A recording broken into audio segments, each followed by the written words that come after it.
Welcome to Sathish Picks channel. ஒரு 10 கோடி ரூபாய் போர்ட்ஃபோலியோ பண்ணணும், ஆல்ரெடி நீங்க 1 crore இருக்கீங்கன்னாக்கா எப்படி குயிக்கா நீங்க 1 crore to 10 crore போகணும் அப்படின்றது தான் இந்த வீடியோ. அப் டு 1 crore வரைக்கும் உங்களோட இன்வெஸ்ட்மெண்ட் ஸ்ட்ராட்டஜி கம்ப்ளீட்டா வேற மாதிரி இருக்கும். ஆனா 1 to 10 crore பாத்தீங்கன்னாக்கா it is going to be a different strategy, different approach. இந்த ஒரு 1 to 10 crore ஸ்ட்ராட்டஜில பாத்தீங்கன்னாக்கா how much risk you are willing to take என்ற ஒரு கொஸ்டின், எவ்வளோ சீக்கிரம் நீங்க அந்த ஒரு 10 crore அச்சீவ் பண்ண போறீங்க. ஏன்னா 0 to 1 crore என்ன ஒரு பெரிய ஒரு கஷ்டம் அப்படின்னாக்க, நீங்க பிகினரா இருப்பீங்க, எந்த ப்ராடக்ட்டை சூஸ் பண்றதுன்னு உங்களுக்கு தெரியாது. Now you have a reasonable expertise.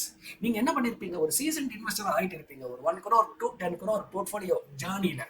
இப்போ நீங்க என்ன பண்ணலாம், உங்க ரிஸ்க் அப்படைட்டை கொஞ்சம் இன்க்ரீஸ் பண்ணீங்க, ட்வீட் பண்ணீங்கன்னாக்கா உங்களோட வெல்த் அக்சிலரேஷன், வெல்த் கார்பஸ் ஜேர்னி ரொம்ப ஈஸியா இருக்கும், குயிக்கா இருக்கும். அதான் இந்த வீடியோல உங்ககிட்ட நான் ஷேர் பண்ணிக்க போறேன். I am Sathish, financial consultant. And உங்களுக்கு மியூச்சுவல் ஃபண்ட், ஸ்டாக்ஸ், பிஎம்எஸ் இந்த மாதிரியான ஒரு products, advisory, support system, recommendation வேணும்னா இந்த நம்பருக்கு கால் பண்ணுங்க. We are here to help you, assist you.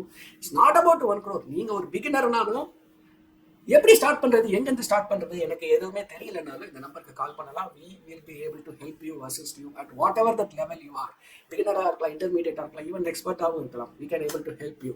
So first 1 crore to 10 crore நீங்க என்ன புரிஞ்சுக்கணும் அப்படின்னாக்கா, ஒரு பெரிய வித்தியாசம் என்னன்னாக்கா, ஒரு பிகினருக்கும் ஒரு எக்ஸ்பர்ட்டுக்கு இருக்கக்கூடிய வித்தியாசம். நான் சொன்ன மாதிரி பிகினருக்கு எங்க ஸ்டார்ட் பண்றதுன்னு தெரியாது, எந்த ப்ராடக்ட்னு தெரியாது, ஈக்விட்டினா என்னன்னு தெரியாது, வாலட்டாலிட்டினா என்னன்னு தெரியாது, எந்த ஃபண்டை சூஸ் பண்றதுன்றது தெரியாது, ஒன்றுமே தெரியாது. அவங்களுக்கு எல்லாமே எக்ஸ்பெரிமெண்ட். சரி, நான் ஃபிக்ஸட் டெபாசிட்ல இன்வெஸ்ட் பண்ணிட்டேன், நான் கோல்டுல இன்வெஸ்ட் பண்ணிட்டேன், இப்போ நான் வந்து மியூச்சுவல் ஃபண்ட்ல இன்வெஸ்ட் பண்ணும்போது புது இன்வெஸ்ட்மெண்ட் எப்படி ஸ்டார்ட் பண்றது, வாலட்டாலிட்டினா என்ன. ஸோ இதெல்லாம் நீங்க இப்போ தெரிஞ்சுக்கிட்டீங்க இல்லையா. இப்போ நீங்க என்ன பண்ணணும்னாக்கா, ஸ்கில் பேஸ்ட் இன்வெஸ்டிங். இந்த ஒரு 1 to 10 crore ஜேர்னில அந்த மைல் ஸ்டோனை ரெண்டா டிவைட் பண்ணிடுங்க. ஃபர்ஸ்ட் 1 crore to 5 crore, அது ஒரு mile stone. 5 crore to 10 crore, இது இன்னொரு ஒரு மைல் ஸ்டோன். ஸோ இந்த ஒரு 1 to 5 crore மைல் ஸ்டோன் நீங்க இப்போ 1 crore சேர்த்துட்டீங்க, அடுத்தது ஒரு 5 crore மைல் ஸ்டோன். இதை எப்படி நீங்க அச்சீவ் பண்ணணும், இந்த இடத்துல என்ன வித்தியாசத்தை நீங்க கொண்டு வரணும். 0 to 1 crore பார்த்தீங்கன்னா நீங்க ஒரு பிகினர். அப்போ நீங்க எஃப்டில இன்வெஸ்ட் பண்ணிருப்பீங்க, கோல்டுல இன்வெஸ்ட் பண்ணிருப்பீங்க, அதுக்கப்புறம் யாரோ மியூச்சுவல் ஃபண்ட்ஸ் ஒரு நல்ல ப்ராடக்ட் அப்படின்னு ஏதாவது வீடியோஸ் பார்த்துருப்பீங்க, கலீக்ஸ், நெய்பர்ஸ் யாராவது சொல்லியிருக்கலாம். சரி, நான் wanted to try experiment start பண்ணிருப்பீங்க, அது உங்களுக்கு ஒர்க் அவுட் ஆகிருக்கும். நீங்க என்ன பண்ணிருப்பீங்க, அப்படியே ஒரு எஸ்ஐபி பிளஸ் லம்சம்ல ஒரு 1 crore சேர்த்திருப்பீங்க நீங்க. ஆனா அந்த 1 crore சேர்க்கும் போது என்ன பண்ணிருப்பீங்கன்னா, ட்ரைட் அண்ட் டெஸ்டட் மாதிரி எதுவுமே கிடையாது, எக்ஸ்பெரிமெண்ட். அது எந்த கேட்டகரி சூஸ் பண்ணணும், என்ன மாதிரி ஃபண்ட்ஸ், வாலட்டாலிட்டினா என்ன, மியூச்சுவல் ஃபண்ட்னா என்ன, ஓரளவுக்கு ஒரு ஐடியா தான் இருக்கும். ஆனால் இப்போ ஒரு 1 crore சேர்த்துட்ட பிறகு ஒரு 3 to 5 years of experience, investing experience வந்துருச்சு. நீங்க ஒரு ஓரளவுக்கு ஒரு சீசன்ட் இன்வெஸ்டர். இப்போ என்ன பண்ணணும்னாக்கா, it is a time for you to invest based on your skill based investing. என்ன பண்ணுங்க, உங்களோட அசெட், நெட் அசெட்டை வந்து பக்கெட்டா டிவைட் பண்ணுங்க. எந்த பக்கெட்ல நீங்க ஹையஸ்ட் ரிட்டர்ன் லாஸ்ட் 5 yearsல பார்த்துருங்க, அதுதான் உங்களோட ஸ்கில். இந்த பக்கெட்ல எந்த அசெட் உங்களுக்கு ஹையஸ்ட் ரிட்டர்னை கொடுத்துருக்கு, that is your skill based investing. So you are no more a beginner now. எது அதிகமான ஒரு ரிட்டர்ன்ஸை கொடுக்குதுன்னு கண்டிப்பா உங்களுக்கு தெரிஞ்சிருக்கும். That is the difference between ordinary and rich and successful. But நீங்க அந்த 1 crore rupees ஒரு 5 yearsல சேர்த்திருக்கீங்கன்னா, எந்த அசெட்ல எது அதிகமான ரிட்டர்ன்ஸை கொடுக்குது, ஸ்கில் பேஸ்ட் இன்வெஸ்டிங். ஸோ அதுதான் உங்களோட பர்சனாலிட்டி, மணி பர்சனாலிட்டி, அதுதான் உங்களோட மணி பக்கெட். அதுல தான் என்ன பண்ணணும், you should add more and more money. So இப்போ என்ன பண்ணணும்னா, நீங்க aggressive SIP plus lump sum and skill based investing, இந்த 3 காம்பினேஷன்ல குயிக்கா வந்து 1 to 5 crore என்ன பண்ணணும், உங்களோட போர்ட்ஃபோலியோவை பில்ட் பண்ண ஆரம்பிச்சிடும். இப்போ உங்களுக்கு தெரிஞ்சு போச்சு. For example, let's say that in mutual funds you are making 15 to 16% வச்சுட்டு இருக்கீங்க, ரிட்டர்ன்ஸ் கன்சிஸ்டன்டா வந்துகிட்டே இருக்குன்னு வச்சுக்கோங்க. நீங்க என்ன லோன்ஸ் எல்லாம் வச்சுட்டு இருக்கீங்க, let's say that you might take business loan, you might be having a home loan. So கடகடான்னு அந்த ஹோம் லோனை போய் அடைக்காம, ஏன்னா ஹோம் லோன் 8.5%, 8% தானே இப்போ ஃபாலிங் இன்ட்ரெஸ்ட் ரேட்ல இருக்கு. அந்த காசெல்லாம் என்ன பண்ணலாம், எடுத்துட்டு வந்து you can add it up in your mutual fund, because this will give you 15 or 16%. உங்களுக்கு உங்க எக்ஸ்பீரியன்ஸ் அது. அந்த லோன் லிவரேஜ் கண்டிப்பா நீங்க பார்க்கலாம், but you should not risk too much. அதே மாதிரி skill based investing, global diversification. Yes, you can't discount India, you can't bet against India. இந்தியாவோட macro fundamentals phenomenal next 3 to 5 years. You take anything, interest ரேட்ஸா இருக்கலாம், GDP growth-ஆ இருக்கலாம், இன்ஃப்ளேஷனா இருக்கலாம், current account deficit, fiscal deficit, எல்லாமே parameters, indicators ஃபென்டாஸ்டிக்கா இருக்கு. But again you need to have little bit of diversification. உங்க போர்ட்ஃபோலியோவை ரெண்டா டிவைட் பண்ணுங்க. Core portfolio and alternative portfolio. அந்த ஒரு ஆல்டர்னேட்டிவ் போர்ட்ஃபோலியோ கொஞ்சம் you should have global diversification.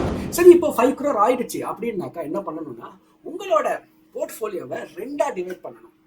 Safety, concentrated portfolio, இப்படி 2 டிவைட் பண்ண வேண்டியங்க. இப்போ பாத்தீங்கன்னாக்கா உங்களுக்கு சேஃப்டி அப்படின்னும் போது எமர்ஜென்சி ஃபண்ட் பிளஸ் கொஞ்சம் ஓரளவுக்கு வந்து மாடரேட் ரிஸ்க்ல இருக்கக்கூடிய ஒரு ஃபண்ட்ஸ். எமர்ஜென்சி ஃபண்ட் ஒரு 50 lakh rupees எடுத்துட்டு போயிட்டு ஃபிக்ஸட் டெபாசிட்ல வைங்க. And another 50 lakh rupees equity saving scheme, opportunity மணின்ற மாதிரி என்ன பண்ணுங்க அதுல வைங்க. எப்பெல்லாம் மார்க்கெட் உங்களுக்கு ஒரு நல்ல ஆப்பர்ச்சுனிட்டி கொடுக்குதோ ஒரு 50 lakh rupees எடுத்துட்டு வந்து போட்டீங்கன்னாக்கா அது அமேசிங் ரிட்டர்ன்ஸ் கொடுக்கும். So emergency money plus opportunity money ஒரு 1 crore rupees அதுல தனியா வச்சிருங்க. நீங்க 60% of your portfolio should be a core portfolio. 60% அப்படின்னாக்கா 1 கோடி அங்க போயிடுச்சு எமர்ஜென்சி ஃபண்ட், ஆப்பர்ச்சுனிட்டி ஃபண்டுக்கு. அதுக்கப்புறம் ஒரு 3 கோடி ரூபாய் என்ன பண்ணுங்க உங்களோட மியூச்சுவல் ஃபண்ட்ஸ்ல பில்ட் பண்ண ஆரம்பிங்க. ஸோ அதில் பில்ட் பண்ண ஆரம்பிக்கும் போது அதுதான் உங்க கோர் போர்ட்ஃபோலியோ. இது ஓரளவுக்கு சேஃபான போர்ட்ஃபோலியோ. ஒரு பெரிய ஹை ரிஸ்க் எடுக்கல, மார்க்கெட் ரிஸ்க் மட்டும்தான் எடுக்கிறீங்க. இது பேர் தான் சிஸ்டமேட்டிக் ரிஸ்க். மார்க்கெட் மேலே போச்சுன்னா உங்க போர்ட்ஃபோலியோ மேலே போகும், மார்க்கெட் கீழே வந்தா உங்க போர்ட்ஃபோலியோ கீழே வரும். இது சிஸ்டமேட்டிக் ரிஸ்க். இதுல என்ன பண்ணுங்க 60% ஆஃப் மணி வைங்க. அடுத்த ஒரு 10% பார்த்தீங்கன்னாக்கா பிஎம்எஸ் அண்ட் ஏஐஎஃப். ஏஐஎஃப் வேண்டாம் இப்போதைக்கு உங்களுக்கு. So you stick to PMS. So இந்த பிஎம்எஸ் என்ன ஆகுனாக்கா it will give a little bit of high concentrated and little bit of higher risk. இதில் உங்களுக்கு அன்சிஸ்டமேட்டிக் ரிஸ்க் வரும். மியூச்சுவல் ஃபண்டில் இன்வெஸ்ட் பண்ணும்போது நீங்கள் ஒரு 8 இல்லை ஒரு 10 ஸ்கீமில் இன்வெஸ்ட் பண்ணுவீங்க 3 கோடி ரூபாய். அது உங்களுக்கு ஒரு ஸ்கீம்லையும் குறைஞ்சபட்சம் 50 கம்பெனியில் இன்வெஸ்ட் பண்ணுவீங்க. போர்ட்ஃபோலியோ ஓவர்லேப் ஆனாலும் கூட பார்த்தீங்கன்னாக்கா உங்களோட போர்ட்ஃபோலியோ டைவர்சிஃபைடு. ஸோ அதில் மார்க்கெட் ரிஸ்க் மட்டும்தான் இருக்கும். ஆனால் பிஎம்எஸ்ல இன்வெஸ்ட் பண்ணும்போது 1 கோடி ரூபாய் இதில் இன்வெஸ்ட் பண்ணும்போது 20 கம்பெனியில் மட்டும்தான் இன்வெஸ்ட் பண்ணுவீங்க. 20ன்றதே very very high. 15 high conviction இருக்கக்கூடிய 15 கம்பெனிஸ். ஸோ இதில் உங்களுக்கு அன்சிஸ்டமேட்டிக் ரிஸ்க். ஏதாவது ஒரு 2-3 company did not do well, ஏதோ ஒரு ப்ராப்ளத்தினால அவங்களுக்கு அந்த ஒரு எக்ஸ்பெக்டட் க்ரோத் வரலன்னா உங்கள் பிஎம்எஸ்ல ஒரு பெரிய ஒரு ஃபால் இருக்கும்.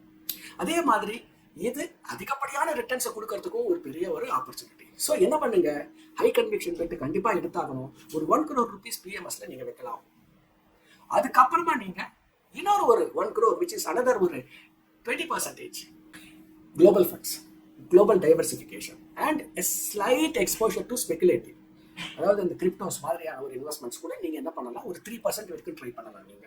ஸோ உங்களோட போர்ட்ஃபோலியோவை 5 to 10 crore நீங்க emergency, opportunity, core, concentrated bet and high aggressive global diversification, speculative இப்படி நீங்க டைவர்சிஃபை பண்ணீங்கன்னாக்கா உங்களோட 10 crore ஜர்னி இன்னுமே அக்ஸலரேட்டடாக ஃபாஸ்ட்டாக இருக்கும் உங்களுக்கு. And you will the chances of you hitting the 10 crore is very very very very high and accelerated. So இந்த மாதிரியான ஒரு ஸ்ட்ராட்டஜிஸ் நீங்கள் ஃபாலோ பண்ணணும் வேணும் அப்படின்னாக்கா this is the number you need to connect with.